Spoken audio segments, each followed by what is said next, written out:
Welcome to Asset Leadership Network Thursday at 4. Thank you all for being here on this August 13th, 2020. I'm Nick Kanoki, the producer of ALN Th at 4, where every Thursday at 4 p.m. Eastern, we put a light on important and relevant asset leadership and asset management topics. One note before we begin, I'd just like to thank all our organizational members shown here.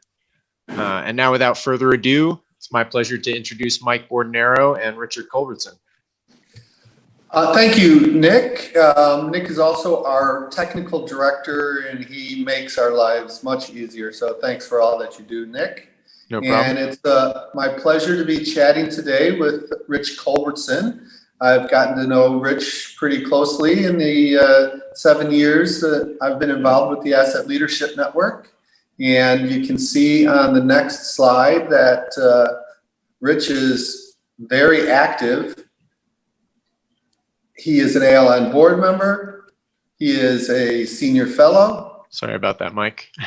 That's okay. And he is chair of ASTM E53, which feeds into ISO 55000, as does the ANSI. He's a delegate to ISO 55000. He's a former asset management expert from Lockheed Martin, and he is one of the most well-versed persons I know on not only standards, but the effective use of standards. His knowledge of government yellow books and green books and all kinds of interlocking systems, and it's just impressive. So Rich, let's not go into your past because there's so much. Can you just tell us a little bit about what you're doing with the management standards work? You're very effective. Oh, and Steve Holland from LMI just noted that Rich is also a genuine, all-around nice guy. So Great. We can add that to your title also. Thank you, Steve. I appreciate that. I'll return the compliment sometime. I've been involved in standards and also involved in formation of regulations and comments to regulations for a long time. For regulations, probably since the early 90s. All through that, the 90s, I worked on certain government regulations, some FAR rewrites a few times. Then 20 years ago, there was an arrangement between between ASTM and National Property Management Association. And that was the introduction to the creation of standards. And with that, we've been involved in standards for a long time. With that, guiding principle standards, the terminology standards, and a whole range of good standards for property asset management. What are you doing now? Well, follow onto that, the ASTM standards, that in 2010, there's an effort to create an ISO standard of asset management. In 2010, we met at ASTM headquarters in Conshohocken, Pennsylvania. So Rich, let me emphasize now. What are you doing currently? Oh, you mean the things I do? Well, first of all, I participate in ALN E53. But I'm also in asset management myself. I have a real estate business where my son and I, we buy, we fix, we rent and lease out properties. And we do that primarily in Pennsylvania, but I also have stuff in California that keeps me busy as well. So sometimes when I'm not doing this, I'm building assets, my own assets. Yeah. And as the chair of ASTM E53, what are you doing? Well, we have about 30 different standards with ASTM E53. And we just had a very, very large ballot and a lot of success in those ballots of going through. And they're very useful, particularly for folks in the United States, also for government contractors, as well as the U.S. government. A wider range of things, actually how to manage property assets. Anywhere from tagging, the movement, to criteria of what is an asset, again, the guiding principles, how to dispose of assets. There's a whole range of concerning the life cycle of assets. And we try to do is be relevant and to both a government property perspective, but also a company property perspective. Okay, and you were involved in writing ISO 55000 and are involved in updates to 55001 and 2, and you were involved in 55011. Yeah, so you're very involved. But what we have come together to talk about is asset management disasters. And Nick, if you can go to the next slide. This is very serious subject because it frequently involves fatalities, but we are convinced that through proper asset management, we can help reduce the amount of disasters that come from asset management and mismanagement. We'll be talking about a number of things, but we wanted to show that what we'll be focusing on is the PG&E story, which Rich knows very well because of this article in the Wall Street Journal, and he's been following that. So these are our opinions that we're going to be expressing and not necessarily that of the ALN. And we can turn off the slides and just start talking. So Rich, we're going to focus on PG&E, but let's talk about something current. And there was just a recent gas explosion in Baltimore. What do you know about that? Actually, it's known very little. What we do know, there was an explosion like either yesterday or the day before yesterday. So far, 2 people killed, and it looks like 3 townhouses were blown up, and I mean the bricks are to the ground. There were people buried there. There were multiple people who were injured. Some are still in critical conditions. I think it harmed like 200 houses. The Baltimore Gas and Electric, they believe that something happened beyond their delivery. But it's very suspicious in that usually there's a gas line that goes from the main to a service line to like a customer service line to the customer plumbing of some sort. So that's a straight line. So it's awfully difficult to figure out how could happen simultaneously with 3 roadhouses. Now, because just a little bit about gas, which is kind of interesting, is that there's how gas works. Is that first of all, gas is lighter than air. So when gas is released into a home, it tries to escape through the ceiling, get to the house. So sometimes if you see a gas explosion, you may see it blow the roof off, maybe not the basement, but if you have the door shut, then everything can explode. Gas can only explode if there's between 5 and 15% gas to air. So it's either too lean or too rich. So it has to be, the perfect conditions must exist. So we'll eventually probably find out to be able to see what in fact happened, because right now all you have is rubble. And so the evidence may not be present. It was a gas explosion in California, a fatal gas explosion that got PG&E interested in ISO 55000, wasn't it? Yes, it was. There was the San Bruno explosion, and that was with a transmission line, huge line that was handling pounds per square inch, like 400 pounds per square inch, very, very high pressure.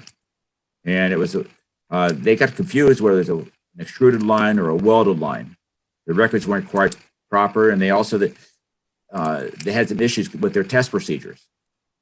And also sometimes when you do testing, you can also do destructive testing. What they're normally supposed to do is test it at operating, but if that expands to large amounts, then that can in fact be destructive testing, and that weakens lines, and eventually when stress occurs, then those lines can break and such. California and then what did they do because of the disaster? well, first of all, it killed like 8 people in San Bruno. And this happened around 2010 or so. And it caused tremendous disaster. I think also the follow of that, I think, was also bankruptcy of PG&E. And so it burned down several blocks. And it's easy to find out if you look at. So just look up what did PG&E do as a corrective action? Well, they did a couple things. They tried to go through their procedures and such. They also tried to get well. They adopted, ISO 55000 eventually. They also adopted ISO 9000. Why would they do that? Well, first of all, on the quality side, that ISO 9000 is a very good international standard concerning how to have your quality organization, which means how do you write your procedures? Are the procedures in accordance with laws and regulations? And are those procedures available to people? Are they updated on a regular basis? Are reviewed? Do they have a proper person who has approved them, who's accountable for the procedures? And also that what should occur there, how do you achieve objectives through those procedures? And so they adopted, again, ISO 5000, ISO 9000. They were also involved in an industry group that created what's called API Recommended Practice 1173, which has to do with pipeline safety systems. You can look that up on the web. It's a very good document, API 1173. But it also, that document, PG&E was involved in it, as well as a lot of the other leading gas utilities were involved in the creation of API 1173. And it also is very similar to some other management system standards that it requires conformance testing. And like so the effect of following these standards and actually participating in a consensus group to improve standards has an effect on the public. What do you think that effect is on the public? It's the same thing that happens with ASTM and ISO standards, where you have a group of experts, and these are experts, and they're called experts, and they talk, they gather, they vet standards, they try to have the best standard they can that is useful to the public. And during that process, they test one another, as to the knowledge of what is the best idea. So you have what's a cumulative best ideas of those of the leaders in industry. And so when you take a look at those standards, that's the product of those groups. And again, that happens with API 1173. It also happens with all the ASTM 53 standards, but also happens with the ISO standards we've involved in. So on the ISOs, it gives the public a reason to trust them again, because their processes resulted in a disaster, and in order to regain public trust, they publicly go through this process to help explain that they are now doing things that. Yes, there should be some sort of assurance. And, a lot of us are familiar with assurance that it happens, through public accounting firms, that companies are required to have internal controls over financial reporting.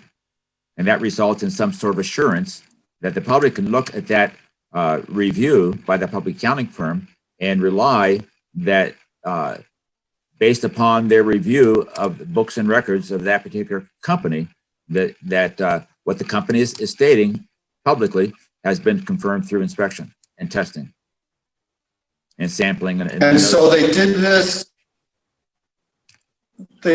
asset management process and compliance, but they now, didn't what happens necessarily with that is that, matter of fact, PG&E did in fact go through ISO 55000 and were certified through ISO 55000. They had an external company that looked at their processes.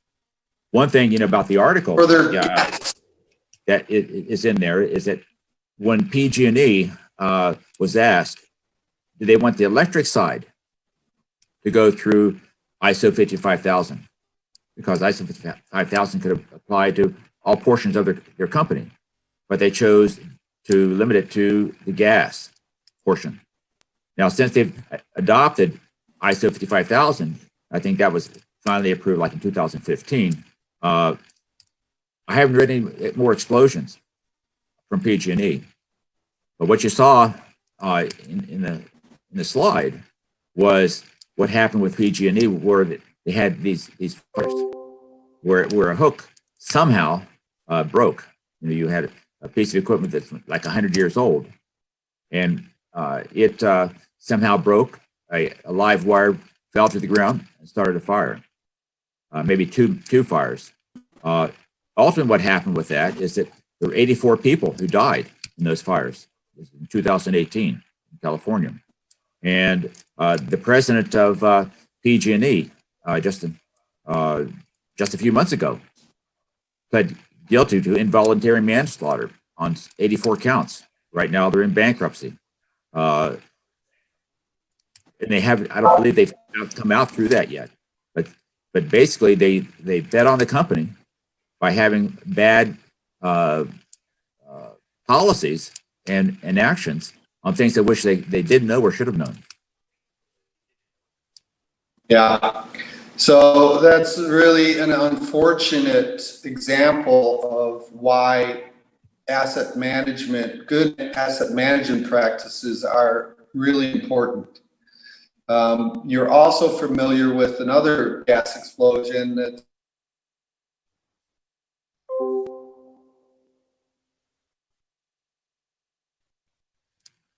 I think what happens with companies, and of course, a lot of companies, there's a lot of good folks in the companies, but sometimes there are situations where they're compartmentalized, they're siloed, that one side cannot communicate to the other properly, and so they may not necessarily be seeking out weaknesses of their overall system. As a result, things happen even though people knew they were weak, but did not do anything to correct those weaknesses. And so for gas industry, what 1173 did, it requires a system, just like ISO 9000 required a system of corrective action requests. And they would be tracked and somebody would be accountable to correct those issues. And then that would remain open as a corrective action until, in fact, completed. Those types of systems can help companies to recognize weaknesses and correct those weaknesses. However, if companies don't have that system, and if the culture does not allow for prompt action, then that creates weaknesses for all, and that's how disasters occur. So that's a good lead in to your personal experience with the gas company that had a disaster in Boston, but they also provide gas in Pennsylvania. And why don't you talk a little bit about what happened in Boston, and then talk about your personal experience and how you have participated in a hearing in front of Yes, I mentioned that one of the things that I do now, I buy real estate, and we fix real estate and we rent real estate. And one piece of property I purchased, it was a fairly new property. It was built in like mid-50s, and nice house. But the person happened to be on one of these programs that reverse mortgage. When the person died, it wasn't picked up, and therefore it went through foreclosure. And so it was empty for about 2 years. And so when I bought the property, I asked for the gas to be turned on, and the gas company told me, well, we can't turn our gas because we abandoned your line. Now, a lot of us in property management, we understand abandonment. particularly if we're involved in the government property arena. You know, that a government contractor, for example, cannot abandon government property. The only person who can abandon government property is the official from the government, plant clearance officer or something, or of the like. And so in abandonment, the only person who can abandon property is the owner. Well, they claimed they had abandoned my property. And I said, well, you can't do that. Well, we did. So then they asked me to go ahead and replace it at my own cost. Well, that started a conflict. And I appealed that up through their management all the way up to the CEO and CFO of the corporation, and eventually even to the board of directors. They didn't back up. They required me to replace my line, and if I didn't do that, I wouldn't get gas. I eventually took them to small claims court. There in small claims court, they claimed that the jurisdiction of the small claims court could not adjudicate it because it had to go through the Public Utilities Commission. So I lost that. Took it down to the Common Pleas Court. Same thing happened. Interesting enough, though, is that the Public Utilities Commission doesn't have authority to provide judgments for private individuals. So they essentially misrepresented their authority to those courts. So I've been involved hanging with the Public Utilities Commission on my case since May of 2017. Here again, these things, when you think of delays, delays can cause problems. Delays can cause procrastination regardless, and cause continued harm to people. And what was it that happened in Boston? Well, so what happened is that here again, you have companies that when they're on the wrong track as far as how they correct their own problems, how they do their own procedures, how the culture itself can cause their problems can just wait to happen. For example, one of the things I noticed in my situation, I noticed that one, they were using uncalibrated equipment. Well, they were supposed to use calibrated equipment, but just didn't. That companies are supposed to use things like lockout, tagout. A lot of times that occurs and it's required in OSHA. You see it in electricity, but it all occurs in all type of energy sources, so that that things are controlled. So everybody knows that you can't interfere with something that's locked out, and if you do, it causes problems. They had a lockout tag problem in Boston, and they also had a situation where they had they're supposed to have pressure limiting devices, and what happened with that is that most of these gas lines, they operate at 0.5 psi. Well, a lot of times they have regulators on them that may be coming in at 9 psi or whatever, and the regulator takes it down to 0.5 psi. Well, and they were upgrading some lines, but they didn't realize is that their lockout tagout procedure wasn't working properly. So eventually what happened is that they put through 9 psi into homes that were designed for 0.5 psi. And that impacted appliances, and it caused leaks within those homes. And when it did that, there were multiple homes that exploded in fires. And it greatly impacted around the Merrimack Valley in Massachusetts. That particular company, however, they started doing the emergency, and the governor of Massachusetts decided they weren't doing it properly, and therefore he put in another utility for the cleanup process. Eventually, what happened is that the company did plead guilty to Pipeline Safety Act violations, and they were required to pay fines of $53 million. I think the state wants in like another $54 million in fines. And Rich, they were required to sell the company. So they got expelled. So, and these are just the gas asset management disasters. Those are just, As we know, yeah, Minnesota, the bridge fell. And as Jim Dieter has said, our bridges aren't falling down because we don't know how to maintain bridges. Our bridges are falling down because leadership is not empowering the people to do the jobs that they know they should be doing. So I think these disaster stories are a call for leaders to adopt the processes that will help prevent them. So, absolutely. And what ISO 55000 does, it makes folks go through a property management plan,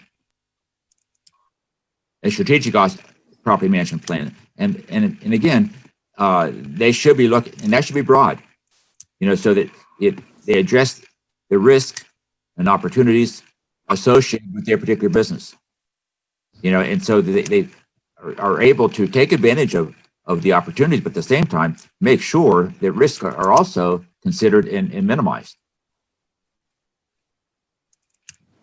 Excellent. So let's check with Nick to see if we have any questions. If not, I've got a couple for you. Okay. Nick, you're on mute. All right. So let me just ask, if there was widespread use of ISO 55000, what do you think what impact would that have on disasters? First of all, I like to go through what's the current requirements essentially by law. And that is that companies should have internal controls. And those internal controls actually essentially occurred, with internal controls that were financial reported, which started in 1934. 2013, the CASO organization, which is from folks from leading accounting organizations, had internal controls over financial reporting, but also effective efficient operations and compliance with laws and regulations. And so if they actually took, and part of that is also protection of assets. So if companies work what's required right now, that puts a long way to what should occur with assets, because assets should management sit on top of that. Excellent. So, part of that overall process. So Steve Holland is wondering if you think that federal agencies, directors have the appetite for addressing asset management from a strategic perspective in a strategic asset management plan. And do you think they are even aware of what a SAMP is? What happens with, okay, let's deal with the Department of Defense property. Under FAR 45, point, I think it's 102, under solicitation, it requires plans and standards of which are used and best practices that are applicable to that particular contract. So the government is very, very much aware of plans and requirements for that. Also, like for DOD, for example, they under their internal procedure, which is 5000.64 on how to manage personal property, that also applies to ASTM 2279, which is the ASTM standard for how to manage property of the guiding principles. Now, I may have said, for example, I may have used the word SAMP, but SAMP means Strategic Asset Management Plan. And in those plans, we've been again, ASTM 2279 was issued in like 2013. And those plans have been required for a long time, and which came before ISO 55000. So I think that the use of plans has pretty well has been accepted for a long time. The question is, are they broad enough and are they okay to make it work? You've answered the technical question. Now I want a one-word answer before we wind up. Do they have the appetite? It's an emotional, it's a cultural thing. Are they ready for it? Are the feds ready for ISO 55000? Yes. Okay. Yes, I think they are. I think And there's, I there's think, enough I evidence. think Yeah. that is seeing increased awareness through RFPs that require ISO 55000. So thanks, Steve, for that question. It lets us end on a hopeful note. I'd like to thank Rich for taking time to chat with us. And if we could have our sponsors and our organizational members posted, we would really like to thank them for making this type of activity possible. And thank you all for attending. Next week, Jim Dieter will be talking with Jack Dempsey. So we'll continue some in-depth chats about ISO 55000. Thank you, everyone. Thank you. Appreciate it.